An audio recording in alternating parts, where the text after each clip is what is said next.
What up, world? You already know what time it is. It's your favorite co-host, podcast Pack, the Fade Guy, back with another episode of Successful Habits. And as always, I'm here with the man with the plan himself, Coach D. West. What's going on with you today, Coach? Man, feeling great. Off to another great week, man. So I'm feeling great. How about you? Man, I can't call it. Today was a good Sunday. If you're watching this episode, it's Monday for you, but Sunday for us. Today was a good Sunday, man. I just got back from dinner with the fiance, so it was good though. The weather was good. Got some stuff done today. How was your Sunday? Man, it was pretty good. I've been in the gym for most of it. Wanted to get to church this morning, didn't get a chance to, but went and got a workout in, Sunday mile run. So just got outside a little bit, kind of got active and spent the majority of the day in the gym, just getting ready for the week. Most definitely sound like a good Sunday to me, man. Well, without further ado, we'll go ahead and get into the episode, man. We got a lot of stuff to talk about in a little bit of time. So Yeah. I want to start the episode off as I always do with an interesting stat. But before we do that, of course, if you've been keeping up with the last couple of episodes, I am officially off to an 0-6 start to the season as far as podcast picks are concerned. So if you want some free fades, man, make sure you tap in all the episodes, bro. I give all my picks at the end of the show. Coach will come up with whatever prime time games he want me to pick from, and then we'll go from there. Oh, what's your record to start us out, Coach? I think I'm 5-1. Yeah, I think so. Yeah. It's Yeah, been five. rough on me, man. I bow gracefully. We gonna keep our head up and keep on walking forward, man. But Yeah, for here we sure. go. So interesting stat for the week. A. Cunningham broke the NBA record for most field goals missed in a single game with 31 misses in an overtime win against the Wizards. Him and CJ McCollum both had 40 balls, but K had 46 point triple double. He shot 14 for 45 from the field. Oh my God. A lot of shots. 14 for 45 is crazy. But yeah, so he broke the NBA record. You want to take a guess on who had the record before him? Big name player, For most misses, most misses in probably. the game. High volume scorer, big time player, no longer in the NBA. Oh, no longer in the NBA. That takes away my answer. No longer in the NBA. Carmelo Anthony. Ooh, that was a good guess, but it's Kobe Bryant. Kobe missed Okay. 30 shots in the game against the Celtics in 2002. 45 shots in the game, kind of crazy, coach. Yeah, Would that's a you what lot did of you say? that's a lot of attempts. Man, I ain't gonna lie. That man was getting a mug. Then this the crazy part. Team for 45 is even crazier, bro. Yeah, that's a He lot of had enough he had enough confidence to keep shooting at the 14 for 28. You might want to be like, all right, hold on now. You know what I mean? But obviously ain't nobody counting their shots in the game. But that must have felt crazy being able to take 45 shots. Yeah, for sure. But yeah, so that's my interesting stat for the week. I'm moving along. I know we had a lot of basketball this week as usual. Specifically, I want to talk about before we get into the NBA stuff. Let's talk about some college, man. What did you see in the college world this week? And we had a great week of college basketball, some high level hoops being played. And it's a couple of guys that I just wanted to talk about for a split second, and it brings you back to a couple of points that I made earlier in the year on the pod, just talking about college and choosing the college and how young guys need to be ready. So first, I want to talk about Braden Smith. He's a fourth year senior at Purdue. Going into Purdue, he was under recruited, I guess you could say, and kind of just, made a name for himself. And he's probably the best pure point guard in the country right now. Like, he's great. I don't know if you had the chance to watch him, but he put up 29-74 against Alabama. And he overall, he just run the show, man. He kind of reminds you of Halliburton, not Okay. he kind of reminds you of Halliburton as far as running the show. And so I just wanted to, just talk to guys a little bit about when choosing a school, man. Like, when you choosing a school, and not many people touch on this subject, but when you choosing a school, you don't want to choose a school for the name. You want to choose a school for the fit. Like, don't choose a school for the name. Choose a That's free coaching game. staff. That's Yeah, free choose game. choose a coaching staff. Choose a coaching staff that fits your game. Choose a coaching staff that whose system you think you could fit into, because, and I think I said this on a pod early in the year, whatever you do in college, 9 times out of 10, you're not gonna do that. And I mean, whenever you do in high school, 9 times out of 10, when you get to college, it's not gonna work out that way. Now, don't get me wrong, that there are certain circumstances where players will get allowed the freedom, like, to do that, but in most cases, you're gonna go in and fit into a system. So just choose a proper system that fits you. Choose somewhere that, that benefits your game. And so, like, for example, not many I don't know how many people are familiar with Dior Johnson. He went to UCF his freshman year, battled with some injuries, didn't play a whole lot, and now he's at Georgia State, and he just put up 42 against Baylor. Yeah, I did see he had a big game. Yeah, he had 42 and shot 70% from the field. And he didn't just wake up one day and all of a sudden he can score again like he could in Right. high school.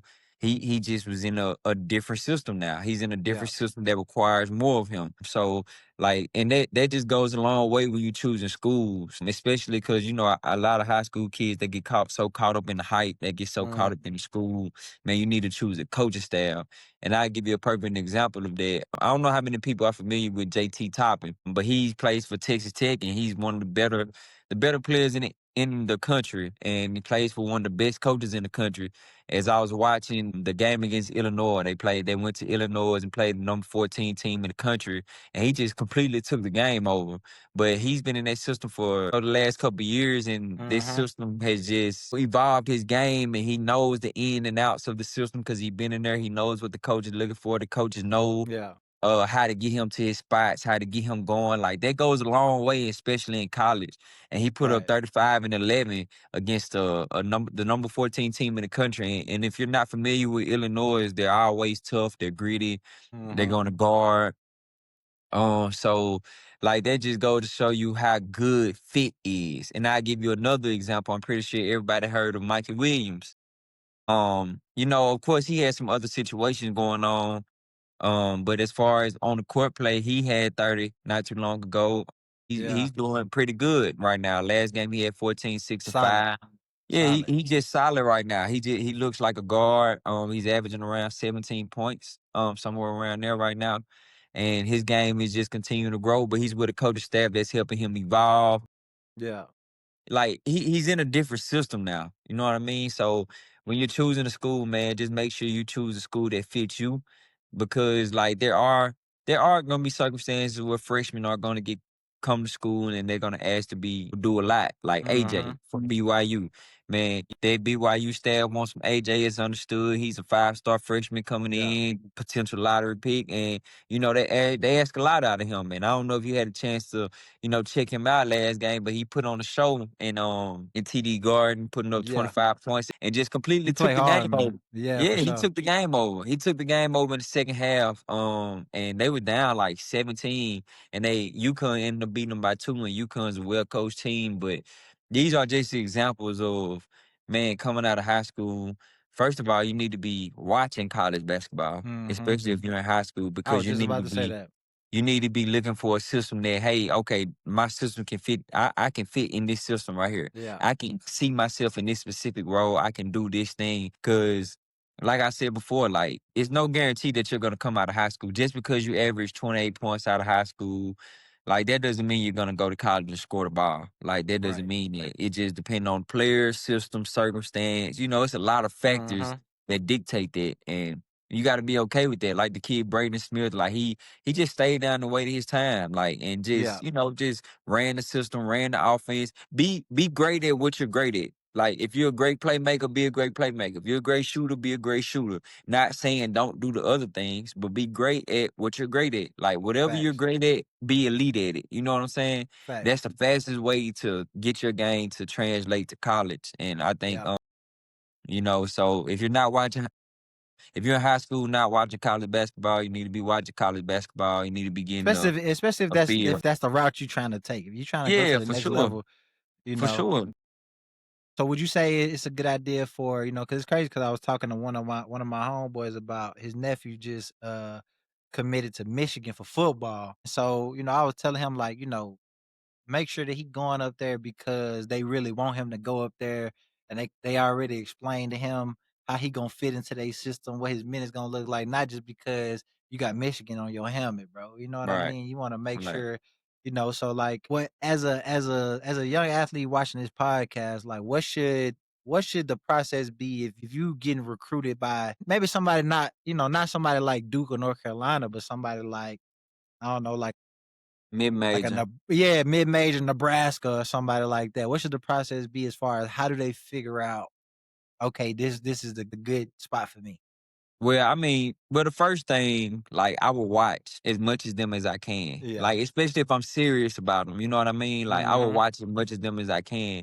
And I know, like, 16 years old, like, it's a whole lot of stuff you could be doing. I understand that. But if you want what's best for your future, don't wait till it's too late to learn what Exactly. this team and program is about.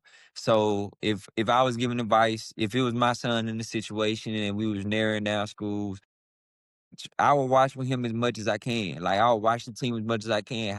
What type of shots do they take? What do they do for the shooters? What do you do Yeah. with it? What do they like about you, and how do they use that on their team? Like where could you see fit? I wouldn't so much worry about competition because it's gonna be competition no matter where you Right. go. You know I what I was just gonna mean? ask you, do you think upperclassmen matter? I definitely think it does matter. Upperclassmen does matter. They upperclassmen usually gets the nod at universities because for simple facts that they They know already what the know the coaching system. staff is looking for. They know the Yeah. system. The coaching staff know what they gonna get out of them. You know what I mean? In certain situations, you just have to take your bumps and be ready when your Mhm. number is called. You know what I mean? I wouldn't so much worry about competition because it's gonna be competition. If you go to a good school, it's gonna be competition regardless. I would just worry about I'm comfortable with this coaching staff. I trust them. They believe in me. I see what they do with their players. I want to be this. So if I was a shooter, I see how they get their shooters open. I see how their shooters develop over the time. Right. I see how many, I would look at how many people transfer out every year, because you have some programs, in the NIL right now, at the end of the season, they get a whole new team. Like they get Mhm. 13, 14 new players, you know what I Yep. mean, from Yep. the portal. And you also have teams that you got guys coming back, 3, 4 guys coming back, 3 or 4, 5 guys coming back. That's always a good sign as far as, just trusting coaching staff and things like this. Yeah. Just a quick nugget on college basketball. I just wanted to, kind of touch on that a little bit and No, because that's a we had gem some though. That's great free college game hoops. for sure. Yeah. That's free game. Yeah, I didn't watch much college hoops this week except for I watched the Kentucky Louisville game. That was a crazy atmosphere. Kel Brown Jr., he definitely had a big game that game. Louisville and Kentucky game gonna always be, Hmm. stadium rocking. It's a huge rivalry game. Oh, that was the only college basketball I watched this week. But while we on the subject, I want to start our notable news and injuries with some college notable news. So I don't know if you heard this or not. I really want to get your thoughts on this while we on the subject of college basketball. But there's a player named London Johnson. He's a former four-star prospect. He was originally class of 2022, but he went pro and played in the G League for the last 3 years. He's supposed to join Louisville basketball team in December, and he'll be able to play 2 seasons. Yeah. How you feel about somebody who been pro 3 years being able to go back to college and play 2 years in college? I think it's a tough situation. Personally, I don't like it. Like once you touch professional, in my opinion, I just think like you should stay professional. You know what I mean? Because Yeah, these kids haven't had the opportunity to play that's professionally. it. All of them has been high school to college or Yeah, college 4 or 5 years. You know what I mean? yeah, So I don't like the way that's going. I hope that's not a common thing. But yeah, me personally, I don't like it. Nothing personal against the kid, but me exactly. Yeah, personally, I don't nothing like it. personal against him. Yeah, I'm with you. Tom Izzo actually commented on it. He was pretty much saying the same thing as you. Like, you know, these players already had opportunity. Now they finna go take minutes from somebody else's son who been putting in all this work. You went and Yeah. recruited these freshmen. Now he can't even get on the floor because of somebody who been a pro for the last 3 years, and it didn't work out. You know what I mean? Hmm. So yeah, I'm with you though. I'm with you on Tom Izzo. I feel the exact same way. I mean, I see it from both sides. I could see it from the player side where it's like, maybe I made a mistake and I'm trying to go back and do it Facts. differently. Facts. Maybe that ain't the way to go about it though. Or maybe it's a different route that you destined to be taking other than going back to college. Yeah, 100%. But yeah, so I thought that was an interesting piece of news. But that was all I had for as far as college is concerned. So we'll get into some what happened in the NBA this week, notable news and injuries and things of that nature. So, big topic of the week. The Mavericks fired the GM Nico Harris. The report said the reason was the team's results did not meet expectations. What's your thoughts on that, man? Think it was justified? Long, yeah, yeah. I mean, honestly, like you trade away, like you Oh, trade away like generational talent for a superstar that's on the bottom side of his career. Like, I no love Anthony disrespect. No Davis. disrespect. Yeah. If anybody knows me, they know I think Anthony Davis is top five big when he's healthy, but he's never healthy. So it's just like because he's on the bottom half of his career. So it's just like it's a tough situation, but it's kind of hard to defend him, man. I mean, look what Luke was doing right now. I know, man. I definitely agree with you. It's justified because at the end of the day, we all have a job to do and we all have expectations that we have to live up to. And when any of us in the world do our job poorly, there's consequences to it. So I definitely think it was justified. Fun fact: Anthony Davis has only played 14 games since the trade. And we all Right. know what AD can do while he's on the court. But it's like you said, the best ability is availability. Not only that, they down him, they down Kyrie. It's a mess, man. It's a mess. Definitely, that was a hot topic of the week. Also, yesterday the Pelicans fired Willie Green after a 2-10 start to the season. Your thoughts on that one? Justified? Probably so. I think the Pelicans are just trying to figure it out right now. They just trying to see. Sometimes it's not like some coaches just may not fit. You know what I mean? Like Right, that doesn't necessarily mean they're bad coaches, but they just may not right, fit. right, Like they may need a change of scenery. Like as far as the team is concerned, they may need a new, just a new culture. Like they need something right. different. It just doesn't fit. So I think personnel issues have a lot to do why he's I was underachieved just with about the to say, yeah. Pelicans as well. But I just think it is kind of justified to answer your question. It is kind of justified, but doesn't necessarily mean he's a bad coach. I just Yeah, think, it's a I'm lot of with you. things that play in part with it. Yeah, I'm with you. I definitely think his situation, and obviously Nico Harrison's situation, two totally different situations. Willie Green only could work with what he had, and unfortunately, it led to the results that they have this year. It's not like they had high expectations, but 2-10 is kind of bad to start the season. And then on Yeah, top of that, they never really achieved much under him as the head coach. So, like you said, may not necessarily mean he's a bad coach, just he needs a different situation. yeah, and it's always be tough when your superstar is always, on Always, yeah, injury in and out. reserve, like in and out. Zion plays here and there, but when he plays, we see how good he can be, and we see in spurts the potential of that team. Like I do think they have some pretty good pieces. I think Trey Murphy is a pretty good piece. Herb is a pretty good piece. Zion, of course, is all star. Like they have pieces. It's just they just never on the court at the same time. Yeah, I agree with you 100%. Hopefully he lands on his feet somewhere. Thoughts out to Willie Green. So, next piece of news: Have you heard the new All Star game format for this year? Let me hear it. So it's gonna be USA versus the world. There will be two US teams and one international team. Obviously, it's all gonna be based on votes. So each team gonna have 8 players, 24 players total. They're gonna do 12 players from each conference. They're playing a round robin tournament style. So everybody gonna play each other once. The games will be 12 minutes long. The best record play each other for the championship at the end. What you think about that?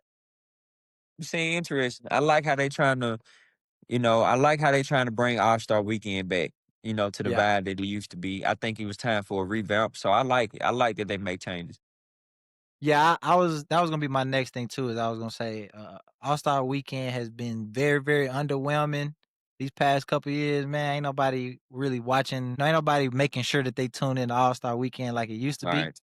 Right. And people go to the game because it's like a status thing. It's a what I Yeah. mean. It's a big event. But as far as I'm not clearing my schedule just so I can catch the skills competition.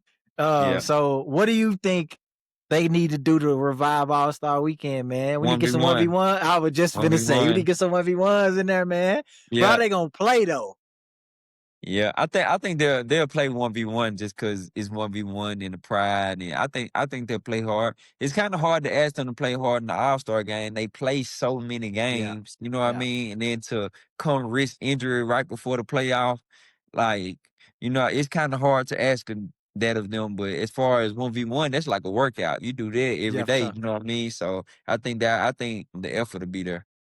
I definitely think that if they had like a Rising Stars 1v1, I think that them boys will play hard, try to, Yeah. what I mean, prove a point. So yeah, I definitely think that All-Star Weekend needs, something a lot more exciting to bring the viewership back. So we'll see what else they can cook up. But I'm curious to see what that US versus the world situation gonna look like. Other notable news: Stephen Curry has left Under Armour and is now a free agent in the sneaker world. He played my Spurs the other night in some Kobe Mambacitas. And we're gonna talk about the game, but he had 45. We'll talk about the game in a minute, but he did have 45 in them Kobe's. So hopefully, I mean, I don't know, man. What you think? Nike gonna scoop Curry up, give one of them lifetime deals? Yeah, more than likely, I can It's only see it. right. Yeah, yeah, I can see that. Should they give him a lifetime deal? I mean, he been with Under For Armour sure. all this, but he been with though. Hey, that's a generational guy right there. That's a top 10. That's a free agent shooting ambassador, top 10, you know, top 15 ever to play the game, top 5 in his position ever to play the game. Like, you gotta scoop him up. Got a You lifetime gotta deal, the scoop him man, up. bro. I respect it. I wouldn't even be mad at it. I would respect Nike a lot if they did that, bro. Yeah, you gotta scoop. For sure. Moving on though, Josh Giddey was out this week with an ankle sprain, but he did come back tonight. I don't know who they played today, but he's having a pretty good game so far. I was just looking at it. I forgot who they playing. Darius Garland is in and out with his toe injury again, man. What they need to do with DG? Yeah. Get him healthy. Get him healthy. That turf toe no joke. Yeah, That turf toe ain't no joke. I would definitely just get him healthy, let done with it. Because they'll make the playoffs without him. yeah, for sure. Or Like, he just just sit need him. to be healthy, yeah. Yeah.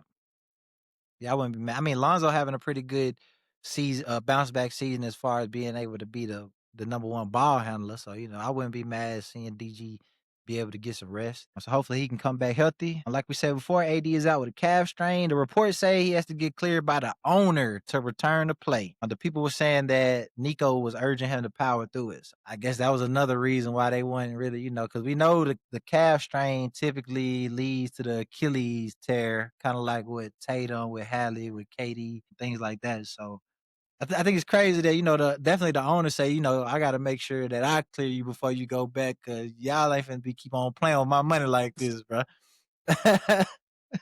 Hey, Nico just trying But to get him out there. I'm telling you, listen, man, hey, you got to save my job, brother. Get good, fam. You good, fam. You ain't even, don't even hurt. You ain't even hurt. You good. And then the owner, he just trying not to be the Clippers owner, cause the Clippers owner, Kawhi just be doing any old thing to the Clippers owner, man.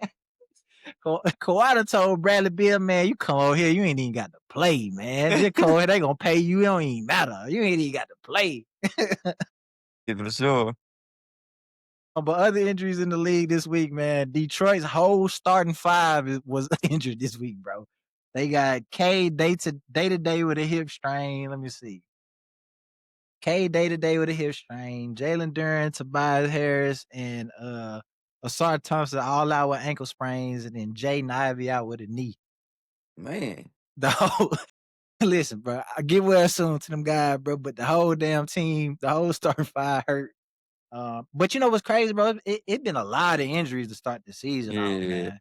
Like a lot of injuries, bro. I think P5 hurt, Brunson hurt. Obviously, we still got Tatum, Hadley, Kyrie still out, AD hurt, Luca was hurt for a little while. Hopefully we can get themselves healthy so we can see some good basketball. Yeah. For But it's a good sure. time for other people to be able to get some opportunities, though. Yeah. I I definitely think agree. we've been able to see a lot of people step into bigger roles, especially like with teams like the Thunder, who they down a lot of players too, and we'll talk about them in a second. But the other piece of notable injuries, oh yeah, Bradley Beal's out for the season as he plans to have hip surgery. And like I said, man, Clippers just can't catch a break, bro. Clippers just can't catch a break. If you're the Clippers, what do you do?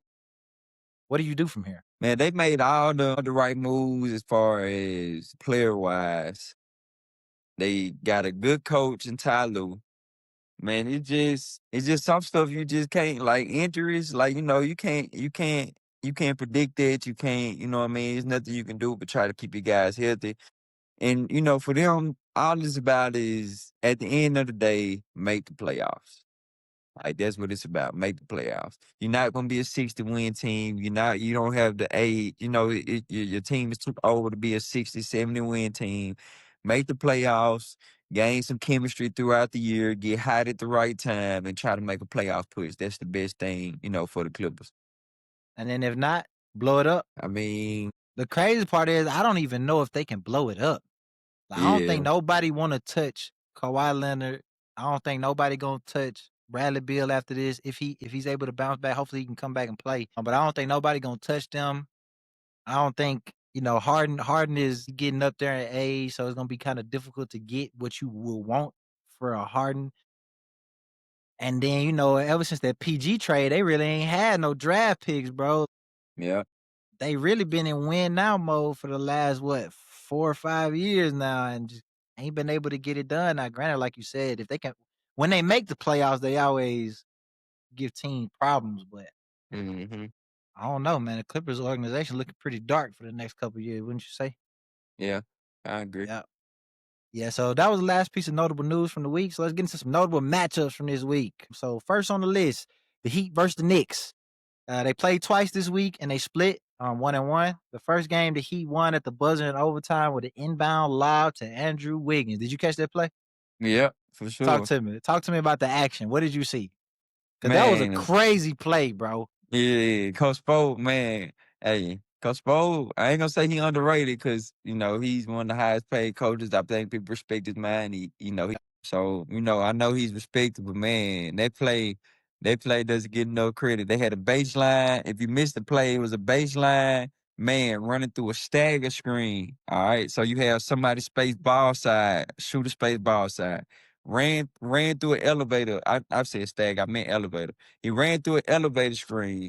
So the guy is chasing through the elevator screen. As this happening, the top side man on the elevator screen set a pin down for the bottom side man. The man went backside with no help because the initial shooter ran to the ball side and threw it up and won the game. If you're watching this, we're gonna post a clip, man. But Man, I it was just promise a you, great play. I'm gonna post the clip, bro. I don't know if I've ever seen an elevator screen turn into that, bro. Yeah, for It looked sure. like an elevator screen turned into a back screen for Andrew Wiggins lob at the rim, bro.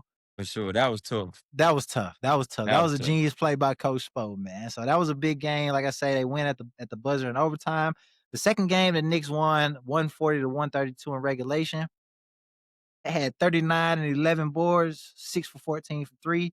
Well, was out there throwing behind the head pass to himself. I don't know how he was doing that. Andrew Shamet had 36, 6 for 12 from three. Josh Hart had a quiet triple double, 12, 12, and 10. And then Norman Powell had 38, 8 for 15 from three. And this would be normally be the point where I ask you who won the trade between the Clippers between the Clippers getting Bill and the Heat getting Norman Powell. But obviously we know what's up with that. Yeah. Norman Powell was a great addition to the Heat. That was a For great sure. pickup. For sure, for sure. And then also Jaime Jaquez had 23. Jaime Jaquez been hooping out, bro. Yeah. The next notable matchup from the week was the Thunder versus the Lakers. This one was prime time. It was one of the picks that I lost from last week. And you I had the had right pick. You said the Thunder, then you switched. I don't know why. Yeah, I don't know yeah, what that made hurt. you That switch. hurt. I don't know, man. I just, me, I believe in magic, bro. I guess it went just, a little bit of thunder and lightning was too much. The Thunder won 121 to 92. SGA had 30 and 9 assists on 10 for 18 shooting and only shot 9 free throws. Isaiah Joe had 21. But the real story is they guarded Luca extremely well, bro. And like I don't know when the last time I seen a team guard Luca like that. So what do you think? What did you see from the way they guarded Luca and Austin Reeves? Because they really locked both of them up, though. Is no one on OKC is no one on OKC team that you can pick on. Yeah. Like NBA is about matchup hunting. Like they find the right. Whoever has the mismatch, they'll keep continuous set screens to try to get the switch, or try to get you the hedge, or try to get you, just try to get that initial defender off them. But it's nobody on OKC team that you could just consistently hunt, and that's what And makes them so the dangerous. the crazy part about that statement right there is they're playing like right now they playing like their ninth, 10th, 11th man, bro, and you can't pick on them either. Like they playing people like AJ Mitchell. AJ Mitchell in the game going crazy, locking people up. You know what I'm saying? Like they going deep into the bench right now, and even yet and still, like you said, they there's nobody you can match up hunt with them. And then one thing I like about them, they do a good job of peel switching in the corner. Hmm. So if you beat the top man that's on the ball, if you beat the top man, if it's a strong side, meaning there's somebody in the corner, they'll peel switch. So the guy that you beat, the guy from the corner will take the ball, and the guy that got beat, he'll sprint to Yeah, the sprint to the corners. corner. Yeah, and then Help the everybody helper. else Yep. on the backside is still in help, man. They just do a great job defending as a team, and you can tell they like each other. You could tell they like playing with each other. The chemistry is there.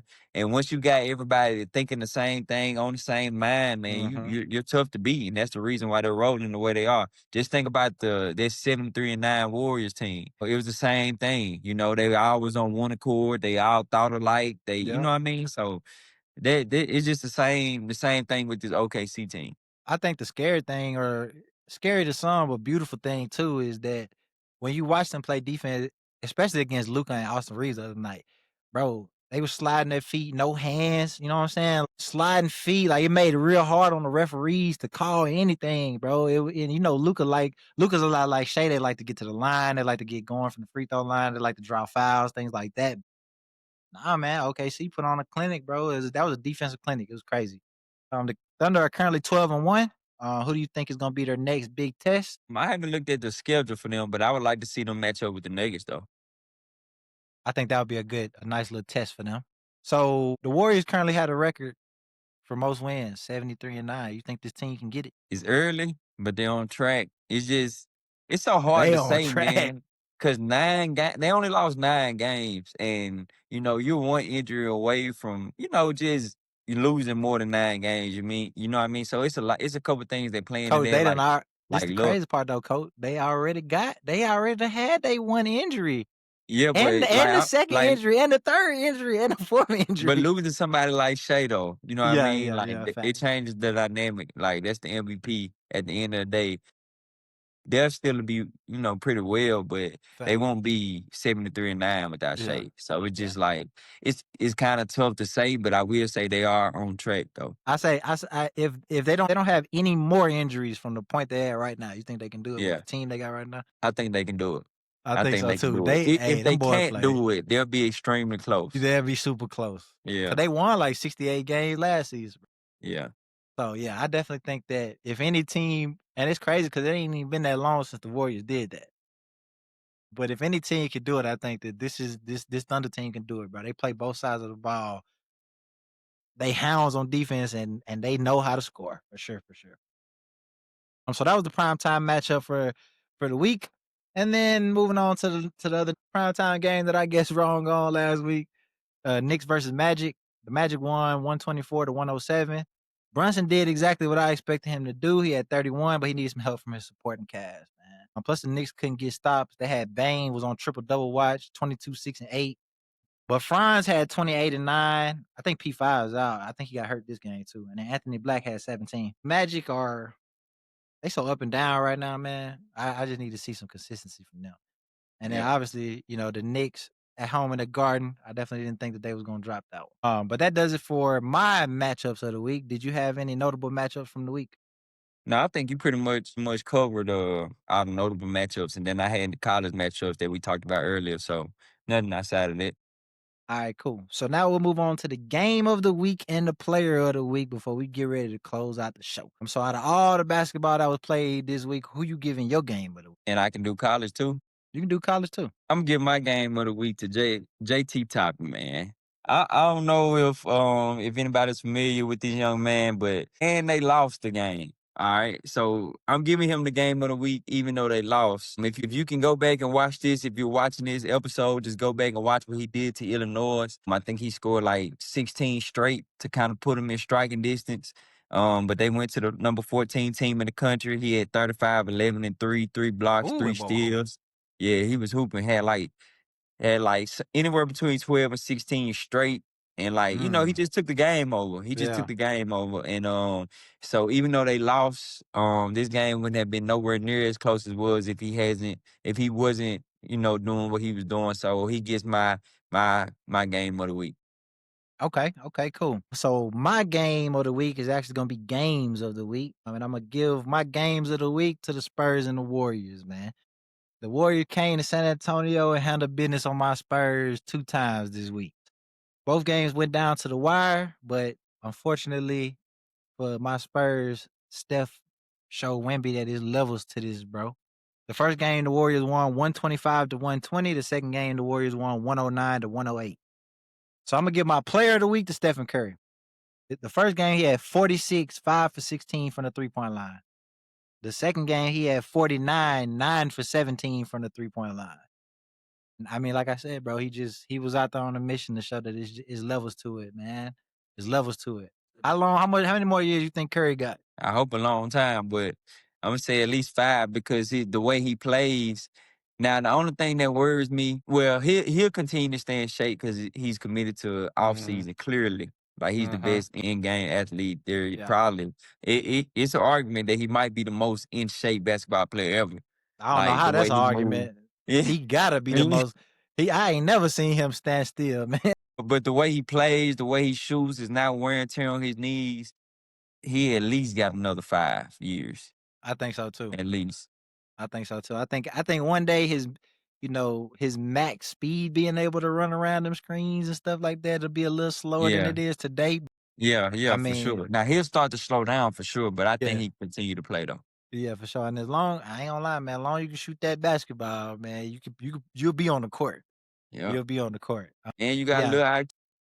yeah, most definitely. Steph, he got so much gravity, man. I just can't picture him as a role player. You know what I mean? I wonder, Yeah. they say, everybody gets to that point in their career at some point, but I just can't picture it with Steph Curry, man. Some people like that, I just can't see. But yeah, so that was my game of the week and my player of the week. So before we get ready to let these people up out of here, coach, like I said, man, I'm 0-6 to start the season out on podcast picks.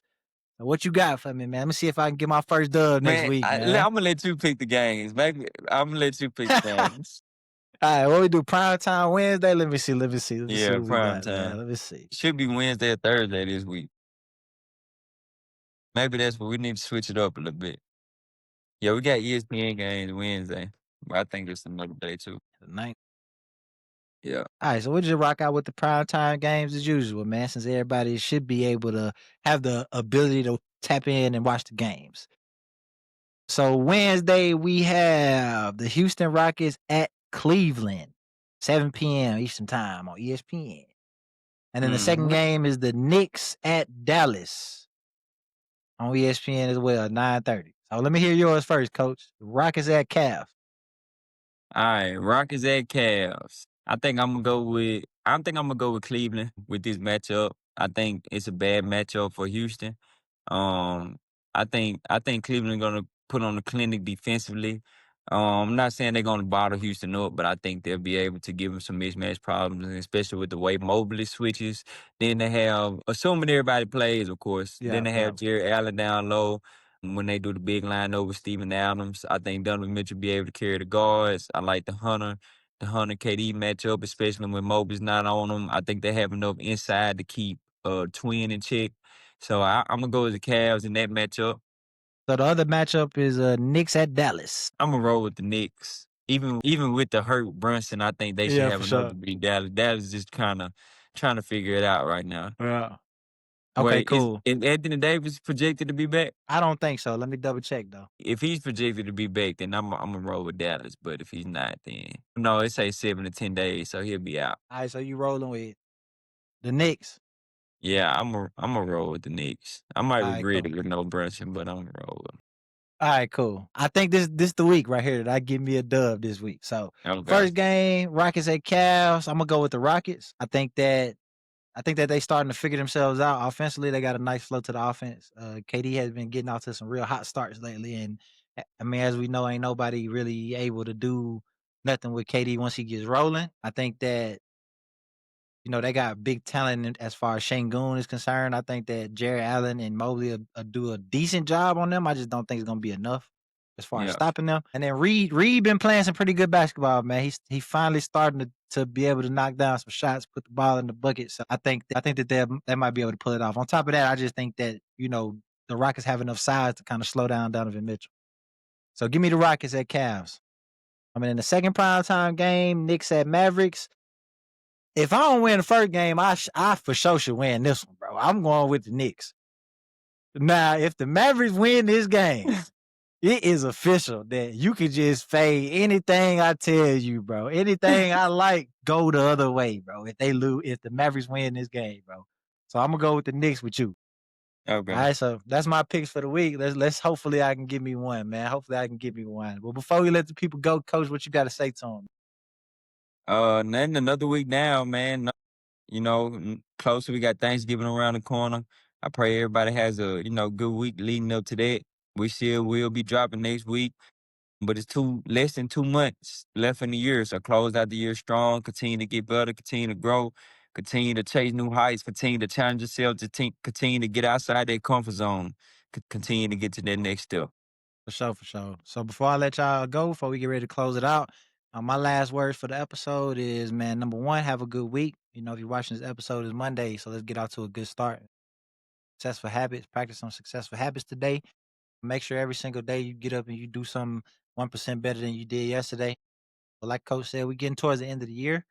Don't wait for your New Year resolution to start doing the right stuff, bro. You know what I mean? You can wake up tomorrow and make better choices. You can wake up tomorrow and do better things. So, like I said, man, just have a good week. And we appreciate y'all for always tuning in to all of the episodes. If you're watching the episode, like, subscribe, share with a friend. You never know who might enjoy the content. Last but not least, make sure you turn on those notices so you get notified every time we drop an Yes, episode. sir. And on behalf of the Successful Habits Pod, we out. Yeah. Thanks for watching. Don't forget to like, subscribe, and share.